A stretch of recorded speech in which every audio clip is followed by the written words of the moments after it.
Media മുക്കാൽ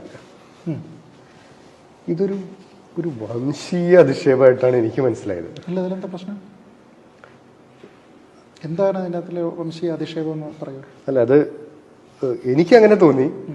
ഇന്ത്യയിൽ തന്നെ മുസ്ലിം മാനേജ്മെന്റിന് കീഴിൽ പ്രവർത്തിക്കുന്ന ഒരേ ഒരു വാർത്താ ചാനലാണ്, മുഖ്യധാര വാർത്താ ചാനലാണ് മീഡിയ വൺ എന്ന് പറയുന്ന ചാനൽ. അത് നമുക്കറിയാം കേരളത്തിലാണ്. ആ ഒരു ചാനലിനെ പോലും ഇല്ലാതാക്കാൻ എത്രമാത്രം ശ്രമങ്ങളാണ് നടന്നിട്ടുള്ളത് എന്ന് നമുക്കറിയാം. സീൽ വെച്ച കവറുകളൊക്കെ നമ്മൾ കണ്ടതാണ്. ആ പറയുന്ന ചാനൽ, മീഡിയ വൺ എന്ന് പറയുന്ന ചാനൽ എടുത്ത നിലപാടാണ് ശ്രീജിത്ത് പണിക്കരെ അവരുടെ വാർത്താ പരിപാടികളിൽ, അവരുടെ ചാനൽ പരിപാടികളിൽ, ചർച്ചകളിൽ പങ്കെടുപ്പിക്കില്ല എന്നത്. കാരണം അദ്ദേഹത്തിൻ്റെ സ്വന്തം അസ്തിത്വം വെളിപ്പെടുത്താൻ മടിക്കുന്ന ഒരു വ്യക്തിയാണ്.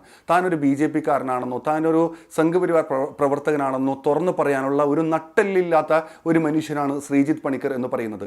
അദ്ദേഹം ഇപ്പോഴും പറഞ്ഞുകൊണ്ടിരിക്കുന്നത് ഞാനൊരു നിരീക്ഷകനാണ്. അദ്ദേഹത്തെ പല ചാനൽ ചർച്ചകളിലും അദ്ദേഹത്തിൻ്റെ പേരിന് താഴെ നമ്മൾ കാണുന്നത് നിരീക്ഷകൻ എന്നതാണ്. മാനനിരീക്ഷകൻ, IT നിരീക്ഷകൻ, എന്തൊക്കെയോ നിരീക്ഷകൻ, രാഷ്ട്രീയ നിരീക്ഷകൻ, അങ്ങനെ അത്തരത്തിലുള്ള നിരീക്ഷകൻ അല്ലെങ്കിൽ ഒരു നിഷ്പക്ഷനായ നിരീക്ഷകൻ എന്ന ഒരു ലേബലിൽ പ്രത്യക്ഷപ്പെടാനാണ് ശ്രീജിത്ത് പണിക്കർ ആഗ്രഹിക്കുന്നത്. അങ്ങനെ പ്രത്യക്ഷപ്പെട്ടുകൊണ്ട് ഇദ്ദേഹം പറയുന്നത് പച്ച വർഗീയതയാണ്. ശശികലയെ പോലും തോൽപ്പിച്ച് കളയുന്ന, പ്രതീഷ് വിശ്വനാഥിനെ പോലും തോൽപ്പിച്ച് കളയുന്ന പച്ച വർഗീയത പറയുന്ന ഒരു വ്യക്തിയാണ് ശ്രീജിത്ത് പണിക്കർ എന്ന് പറയുന്നത്. അതുകൊണ്ട് തന്നെ ഇദ്ദേഹം തൻ്റെ അസ്തിത്വം വെളിപ്പെടുത്താൻ മടിക്കുന്ന വ്യക്തിയായതുകൊണ്ടാണ് മീഡിയ വൺ ഇത്തരമൊരു നിലപാടെടുത്തത്. ആ പറയുന്ന മീഡിയ വണ്ണിനെയാണ് ഇദ്ദേഹം ഇങ്ങനെ പരിഹസിക്കുന്നത്, മീഡിയ മുക്കാൽ എന്ന് പറഞ്ഞ് പരിഹസിക്കുന്നത്. അത് കൃത്യമായ വംശീയ അധിക്ഷേപമാണ്. കാരണം മുക്കാൽ എന്ന് പറഞ്ഞുകൊണ്ട് പരിഹസിക്കുന്നതിന് ഒരു കാരണമുണ്ട്.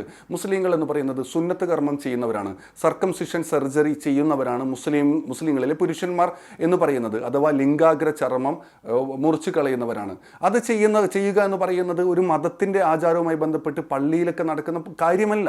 അത് നമുക്കറിയാവുന്നതുപോലെ തന്നെ നമ്മുടെ ഹോസ്പിറ്റലിലെ ഒരു ട്രീറ്റ്മെൻറ്റാണ് സർക്കംസിഷൻ സർജറി എന്ന് പറയുന്നത്. നമ്മുടെ ആശുപത്രികളിൽ നടക്കുന്ന ഒരു ട്രീറ്റ്മെൻറ്റാണ്.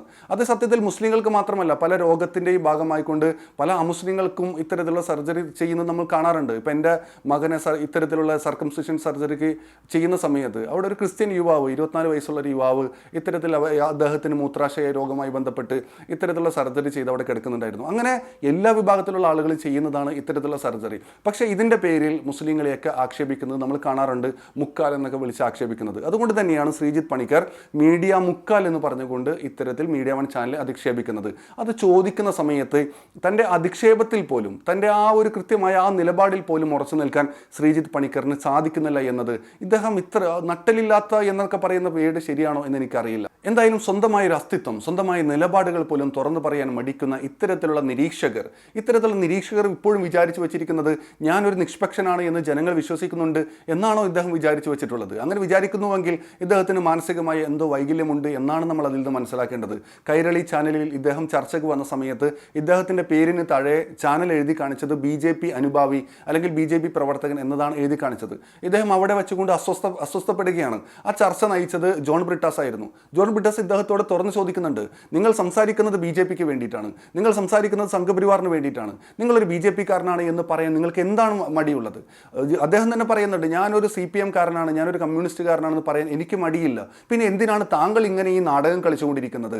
ഞാനൊരു നിരീക്ഷകനാണ്, ഞാനൊരു നിഷ്പക്ഷനാണ് എന്ന് എന്തിനാണ് വെറുതെ ഇങ്ങനെ നാടകം കളിക്കുന്നത്? ആളുകൾക്കൊക്കെ അറിയാലോ അദ്ദേഹം ശശികലയേക്കാൾ അല്ലെങ്കിൽ പ്രതീഷ് വിശ്വനാഥിനേക്കാൾ ഒക്കെ പച്ചയായി വർഗീയത പറഞ്ഞുകൊണ്ടിരിക്കുന്ന ഒരു പച്ച വർഗീയവാദിയാണ് എന്ന് നാട്ടുകാർക്ക് എല്ലാവർക്കും അറിയാവുന്നതാണ്.